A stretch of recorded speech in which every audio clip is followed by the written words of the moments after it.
Hi, welcome back to Box to Lights, and we're playing Cruel Necessity, the English Civil Wars. I'm going to try and get into this quite quickly now and speed along a little bit if we can, but I do want to teach you some of the new stuff. So if I make decisions which seem a little bit rash or not the best decisions, it's because I'm trying to give you a little bit of variety here as well. So last time we saw that King Charles and the monarchy were trying to introduce this new Anglican prayer book in Scotland, and the Scottish bishops didn't think much of this and offered their support to the parliamentary cause. We saw monarchy advance a little bit, and we pushed Parliament up a little bit, and we saw a little bit of toing and throwing over here in Scotland. If you remember from the first episode, the first thing we do is draw a new event card. Right, this is actually an achievement card. Well, that's a good start. If we've seen an achievement card, remember there's two types, achievements and events. It's an achievement. We place it in an empty slot in the available achievements area of the board. The achievement we have here is the self-denying ordinance. In April 1645, the self-denying ordinance deprived MPs from holding commands in the army or navy during the English Civil War. So this was primarily an ordinance that was, I think, put forward by Cromwell because...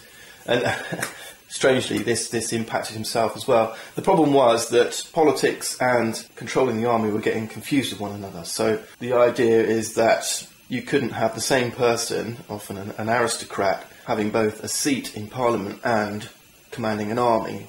You've got to remember that divisions at this time were not very clear-cut. There are Puritans amongst the Royalists and traditionalists amongst the parliamentarians. And this division of loyalties made it very difficult. I mean, oftentimes on the battlefield you couldn't tell who was who and who was fighting who because there weren't any uniforms. And sometimes we had parliamentarians or aristocrats leading an army, and because of the politics of the time, they were not sure whether, perhaps Charles I would come back to power. They were reluctant to even engage the Cavaliers, the Royalist armies, in battle. So this self-denying ordinance was intended to, create a distinction between the military and Parliament. Anyway, this is an achievement, and this one tells us that it's going to cost us 4 zeal to buy this, or purchase this achievement. And buying purchasing achievements is one of the actions you can take during the action phase, but the condition must be met first. So in order to buy this, I need to have had a battle this turn, or last turn, result in victory, and have Parliament and Puritanism at the B or greater spots.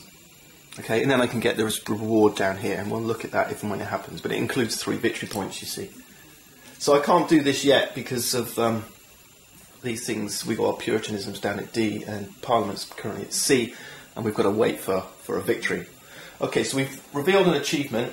Now nothing else happens. All we're doing is filling up this box with achievements. If there were 3 already here, then we would remove one and replace it with the one just drawn. But for now, we just go on and draw a new card until we find an event card. Let's see what we get. Okay, we get the Battle of Cheriton. March 1644. Outmanoeuvred parliamentary forces turn from a retreat to fight a battle, and the victory they achieve puts the Royalist forces on the defensive for the remainder of the campaign season. Elsewhere, Manchester is sullen and refuses to fight.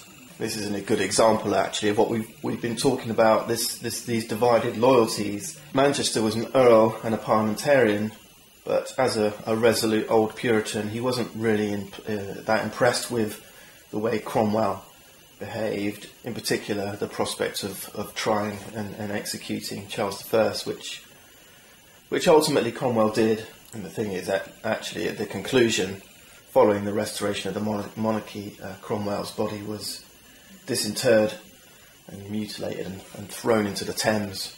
These old-timers like Manchester were quite keen to see the monarchy restored. Anyway, what we're doing. Okay, so the Battle of Cheriton, and we have one of these red symbols followed with the cannon. That means we now have a battle. And this is where we now use the battle display map. We're going to ignore everything else on the event cards. We ignore these flags, ignore everything down. All we're looking at is the military icon, this cannon icon. Incidentally, the Battle of Cheriton is down here in Sussex. These icons here, they're on the map just to show you where things happened, but of course they don't actually have any mechanism within the game. It's purely for historical reference. Okay, let's go follow the tactical battle sequence of play. The first thing we do is we need to designate which army down here in Cheriton we're going to fight. You know, which forces, which royalist forces will we taking on? And you've got two choices. You can either combat the west or the north. Okay, that's it. The west or the north. Let's say I choose to fight the north. Now I'm going to use this little token here to just remind me which army I'm fighting. And this is an original of the time Charles I shilling. I've got it in a little plastic box, but it's very badly clipped and worn because of its age. I mean, this thing is 300 years old. But this is a nice lump of silver that I'm using as a first player token. You can just make out Charles I's portrait on that coin. Right, so I'm going to be taking on the army of the north. Once we've picked north or west, we can now commit any named units we wish to the battle. Well, we don't have any named units yet. These are all out of play at the moment, so there's nothing for us to do here. But what we need to do now is go and pull in our resources from the people. So we're going to draw some random forces. And we've got to fill out these empty slots. This one's for us, the Roundheads, and this, the Cavaliers. Incidentally, the name Roundheads came from, I can't remember the chap's name. Anyway, one of the parliamentarians had a shaved head, and it looked like a round head. And he got this nickname. I can't remember where from, but that's where it came from. It has nothing to do with the shape of the helmets they wore in battle or anything like that. So we're just drawing random units and we're placing them to fill out this line. Okay, here's the guys who are turning up for battle, and we'll do exactly the same for the royalists, and then we turn them all face up. What we're interested in is the numbers. We got 3 versus 2 in the first cavalry. Second cavalry, we've got 4 versus 3. It's not looking good for us right now. In the third, we've got a named unit here. Rupert's Bluecoats. There are 4 for the royalists, and another 4. It's not a good start. Oh, a 6. Excellent, excellent, and a 4. Alright, so this section is looking pretty good for us. And then in the fourth, 3 and a 3. That's quite strong. A 4, that's good. 2, okay, so they're even Stevens. Alright, and we've drawn 1 event as well. Any number of these units could have event written on them. As it goes, it's just 1. So we know we're going to draw 1 event card. If there were 2, we would draw 2 event cards. If 3 events, none, we draw none. Okay, so we can draw 1 event card. This is kind of like a tactical card. It says retain this card.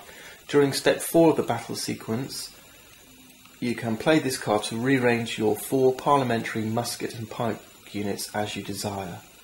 Alright, that's pretty cool. So you can kind of reorganise your troops. Now I can either play this now because we are in step 4, or I can put it in my hand and save it for a subsequent battle.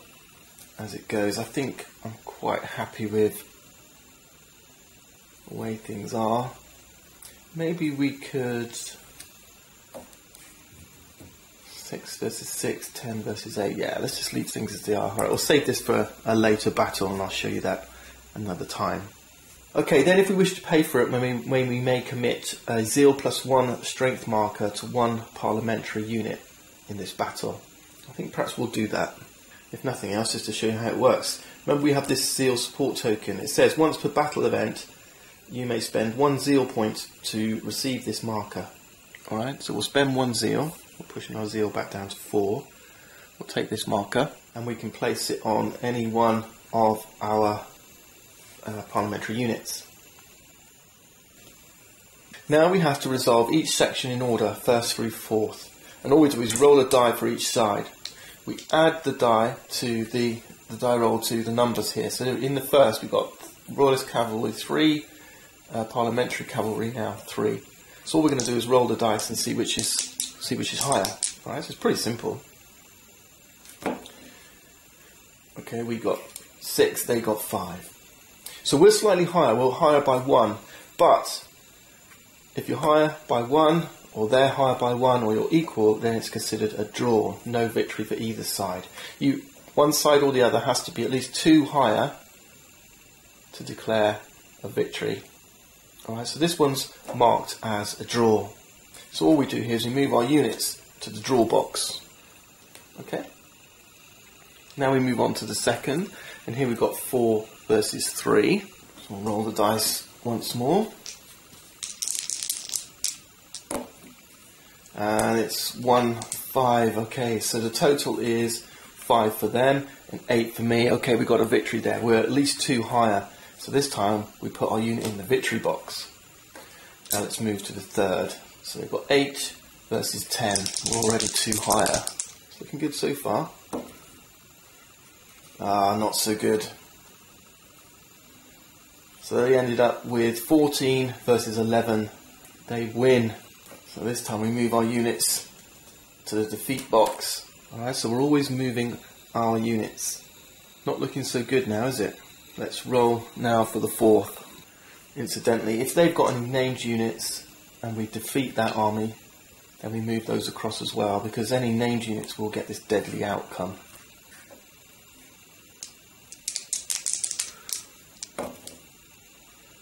Okay, this time it's 4 versus 3, that's a draw. We move our units over because it was 10 versus 9. Neither was 2 points higher.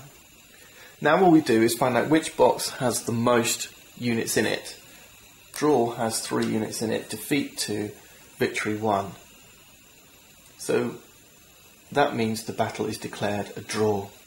Incidentally, if there are 3 here and 2 here, then this would be a defeat. But we have an opportunity, it says here. You may move units to the draw box to avoid having a majority of your units in the defeat box. So before we declare the final result, we could move those victory ones down into the draw. And now the most units aren't in the victory. There's an equal number here, and that will be declared a draw. But as it stands, we're like this. The battle is declared a draw. So now we go in here and we resolve whatever's written in the draw box. It says if the majority of your units are here, or it's a tie, you are not in God's favour and the outcome is a draw. The affected army unit status is unchanged and we lose 1 0 point. So if we had been victorious, remember we chose the Northern Army, I'll remove this now, it would have been moved to disordered, which lowers its strength and also means it won't be advancing. Okay. Alright, we lose 1 0 point, we're down to 3. And now we clear this lot up. This goes back to the zeal support. These units will just get mixed back in, ready for the next battle. Now that that's resolved, we can continue to resolve the rest of the event card. First off, we're going to activate the Ireland Army and then the North Army. So this one's going to advance to Munster, Area 4, and the North, because we didn't defeat it. Now if we'd have defeated it, all it would have done now would have been flipped over like that. But as it stands, it's going to move from Durham to Chester. Now we continue. Puritan members of the Parliament tried to get restrictions placed on the newly created Presbyterian Church in London and the eastern parts of England. Puritanism gets a +1 dice roll modifier. There we go. Those Puritans are busy. Finally, London Trains bands morale collapses as unrest sweeps throughout London. Unrest in London, and we have this deviltry marker. First, let's draw one of these deviltry markers. Remember, these are randomised, so let's just grab one at random, keep it face down, and we've got to deal with this. So we've got to place it somewhere, anywhere on the map. Now, one suggestion is you look at the map number, which is 24, and you place it where this actual unrest happened. On the board here, you have these circles with numbers in. So here's the one for number 24. It says Manchester is sullen and refuses to fight, and we place our deviltry marker there. And it's just a little spot, really, just to reflect some history. So we'll place it there, and at any point we can take an action to resolve that deviltry marker. Okay, so we've done this bit. Now we do unrest in London. This time you do have to go to the rulebook and just figure out what unrest in London means. go. It tells us it's bad news. You must immediately conduct a siege against London in the usual manner. When you besiege a fortification, you roll 2 dice, or the enemy rolls 2 dice. And for every die roll greater than the current click, then they reduce it. Okay? So it would go back down. So if they rolled higher than the 2, it would move down there. And then with the second die roll, if they rolled higher than 2, it would go to 0. And if it hits 0, then it moves into royalist hands, and we default it back to the lowest 2 value. Unrest in London says we can't actually go below this, and if we do turn it here instead, we'll take a hit on our zeal. Okay, so we've got to roll 2 dice, and we've got to roll them in order. Okay, so let's roll 2 dice. 5. So the first one, yeah, it pushes London down to 2. It's higher than a 2. Then we'll do the second one. Looking for a 1 or a 2. It's a 1. Okay, we're lucky. So we don't lose any more zeal. But that is our event card played out. So now we move into the action phase and spend some zeal points. Okay, so we've got 3 zeal. We could try and bump London up. The other thing to note is that when you fortify, I could spend 2 zeal now and push this up, but you can't do this more than twice. Right? I couldn't spend more than 2 zeal on bumping up a single fortification. What I'd like to do though is with this +1 die roll modifier, let's push Puritanism up. Remember, to get that achievement I need Puritanism and Parliament in the B zones. So let's spend a zeal point and roll a die. We got a 6, excellent. I was looking for a 3 with a +1 die roll modifier, so that's good. I think we'll try this again. We need to get a 3 or higher once more. Yes, no problem. Okay, we've got 1 zeal point left. Why don't we have a crack at this deviltry token? This is like a campaign against an enemy unit. So you can campaign against an enemy army unit or deviltry marker. So I mean, I could at this point try and push this North army back to Durham by rolling higher than a 4. But with the deviltry, instead, I'll tackle this one, and I only need to roll higher than a 2. The good things about these is that they have a little reward once you defeat them. So let's roll. Yeah, no problem, we got a 4. So we flip this guy, see what our reward is. And it says we get a free siege roll versus Bristol or Oxford. Well, that's not particularly helpful right now. Bristol's under our control, so we don't need to siege it. And Oxford, we're not allowed to besiege Oxford until either card 13 or 26, i.e. a raised standard card, is revealed. So we can't besiege Oxford just yet, not until one of these specific cards comes out and says that the Battle of Oxford can begin. But that's okay, we can save this. We can save this to use at any point on a later action phase. Alright, so let's take this and save it. Replace it with our High Command card so we know that it's something available to us for next time. And I think, given we've got the gist of things, let's do our housekeeping. Let's move straight on. So we draw another event card, and it is an event, there's no battle. It says, John Pym presents a list of 204 points of objection to the King, including elements of the Petition of Right, first proposed in 1628, but King Charles rejects them. We have Ireland activating, and then we besiege or fortify Dublin. So the Irish army moves on Leinster, and this moves up to 3 because it's in royalist hands. Next, the Grand Remonstrance included Puritan reforms that expelled all bishops from Parliament. Rather than blaming the king directly, it was anti-Catholic in tone. Puritanism gets a +1 DRM. That's pretty nice. Finally, Pym and Hampden propose controls on the king which pass in Parliament. The House of Commons wants more say in finances, so Parliament goes up 1. And that's good, we're in the B zone now. And we push our zeal back up to 5. Right, this time the situation in Ireland's not looking good. Let's try and push the royalist army in Ireland back. So spend a zeal point.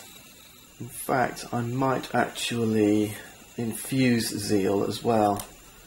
So we'll spend 1 more point. We'll take this zeal token, +1 DRM. And this is what this action here is, infuse zeal, okay? Infuse zeal to deal with a single unit or marker. So we can place this here, and what that means is whenever we interact with this, we get a +1 die roll modifier. And this is going to stay here till the housekeeping phase, so all our dealings with this will get +1 DRM. And what I'd like to try and do now is push that Ireland army back. I need to roll higher than a 3. Okay, so anything higher than a 2. Ah! Bad luck. Awful. Okay, I want to try this again. Spend a zeal point and roll the die. No problem. That's pushed it back to Munster. It'd be quite nice to try that one more time, I think. Let's try and push Ireland all the way back here. Spend another zeal point, roll the dice. Remember, it's got a +1 on it. No problem. Okay, we didn't need the DRM after all. We pushed it all the way back to beyond the pale. But hey, this is what this is about. It's about pushing your luck. What are you willing to risk and what are you not? And with my final zeal point, I still want to aim for that ordinance. So we want to push Puritanism up to B if we can. So we need a 4, but we do have a +1 die roll modifier. There we go. Yes, we got it. Both these are in B now. Okay, let's clean up. And put our zeal back up. Zeal marker goes back here. Should we do one more? Let's do one more and then look forward to the next episode. Okay, it's an event card. Parliament passes the Militia Ordinance. In March 1642, Parliament takes control of the county militias without the consent of the King for the first time in English history. In addition, the arsenal at Hull is fortified against royalist attack. And this looks pretty good. So Ireland gets a -1 strength token. We besiege or fortify Dublin, and then we gain a named unit, the London Trained Bands. So it's a -1 strength there.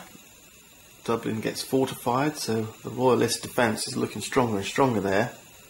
In addition, because it's still got the flag here, it does still activate Ireland. So Ireland is moving on to Munster. It was a good job we pushed Ireland back last time, wasn't it? Finally, we gain the London train units. That means we can use those in any upcoming battle before we draw our random troops. Catholicism is fighting back. Next, the Parliament of Scotland sends an army to Carrickfergus with 2,500 Scottish Covenanter troops to achieve the extirpation of property from Ireland. Catholicism's going down the track. So again, the parliamentarians, the Covenanters were, I think again this was in response to Charles I trying to introduce this new prayer book in Scotland. So I think that's again what this is about. So this is looking quite bad, isn't it? So we've got to try and do something about this for sure. Finally, we have Queen Henrietta Maria, so this is Charles I's wife, goes to Holland with the crown jewels and King Charles's young children. They would ultimately flee to Catholic-dominated France. So monarchy gets a +1 die roll modifier. So poor old Charles has lost the support of his Catholic wife. Time to try and push those back, I think. So let's definitely do that. We want to try and push monarchy up. We need a 4 or higher with a +1 DRM. Yep, we've done it, no problem there. I see no reason why we shouldn't try and do that one more time as it goes. This time we need a 3. Oh, we failed even with the +1 DRM, it's only a 2. Okay, what to do next? Let's go for pushing Ireland back again. Spend a zeal point, roll the die. And it's a 4. Ireland's its strength, only 2, so that's successful. As long as we can keep this army away from Dublin, I'm not too worried about that fortress just yet. So I think what we'll do is try and push monarchy back up again, I think. Let's roll the die. It's 4, okay, good job. We want to push Catholicism back. I think we'll push monarchy one more time with that with that +1 on there. You've got to keep an eye on these political tracks. So let's lose our last zeal. And yes, we merged it. No problem. We have our tokens. And regain 5 zeal. Okay, what we're really looking for now is a battle if we can, so we can try and get that achievement up there. But for now, I'll leave this episode. Join me next time.